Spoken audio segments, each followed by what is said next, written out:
Hello madam. Hello hello ma'am, ಏನಾಯ್ತು ಹೇಳಿ? ಯಾಕಿಷ್ಟೊಂದು tension ಮಾಡ್ಕೊಂಡಿದ್ದೀರಾ? ರಾವಣ್ ವಿರುದ್ಧ ನಾವು ರೆಡಿ ಮಾಡಿದ ಸಾಕ್ಷಿಗಳನ್ನ ಕೋರ್ಟ್ಗೆ ಸಬ್ಮಿಟ್ ಮಾಡಕ್ ಹೋಗ್ತಿರೋವಾಗ ಸಡನ್ ಆಗಿ ಇಬ್ರು ಗೂಂಡಾಗಳು ಬಂದು ಸಾಕ್ಷಿಗಳನ್ನೆಲ್ಲ ಕಿತ್ಕೊಂಡು ಹೋಗ್ಬಿಟ್ರು ಮೇಡಮ್.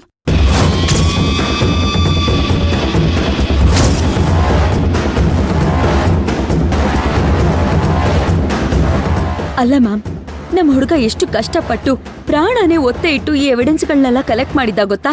ನನ್ ಲಾಯರು ಪತ್ತೆದಾರಿ ಕೆಲ್ಸ ಎಲ್ಲ ಮಾಡಕ್ಕಾಗಲ್ಲ, ನೀವ್ ಎವಿಡೆನ್ಸ್ ನ ಹುಡುಕೊಟ್ರೆ ನನ್ ಕೋರ್ಟಿಗೆ ಬಂದು ವಾದ ಮಾಡ್ತೀನಿ ಅಂತ ಅಂದ್ರಿ. ಹೌದು ತಾನೆ? ಹೌದು ಮೇಡಮ್. ಅಲ್ಲ ಮ್ಯಾಮ್, ನಾನು ಅಷ್ಟ್ ಕಷ್ಟಪಟ್ಟು ಸಾಕ್ಷಿಗಳನ್ನೆಲ್ಲ ರೆಡಿ ಮಾಡ್ಕೊಟ್ರೆ ನೀವ್ ನೋಡಿದ್ರೆ ಅದನ್ನ ಕಳ್ಕೊಂಡಿದೀರಾ. ಈಗ ನಾನು ಇದಕ್ಕೇನ್ ಮಾತಾಡ್ಲಿ? ಮೇಡಮ್, ನಾನ್ ಸಾಕ್ಷಿಗಳನ್ನ ಉಳಿಸ್ಕೊಳ್ಳೋಕೆ ಎಷ್ಟೋ ಪ್ರಯತ್ನ ಪಟ್ಟೆ ಮೇಡಮ್. ಆದ್ರೆ ಅವರು ಕಿತ್ಕೊಂಡು ಹೊರಟೋಗ್ಬಿಟ್ರು ಮೇಡಮ್.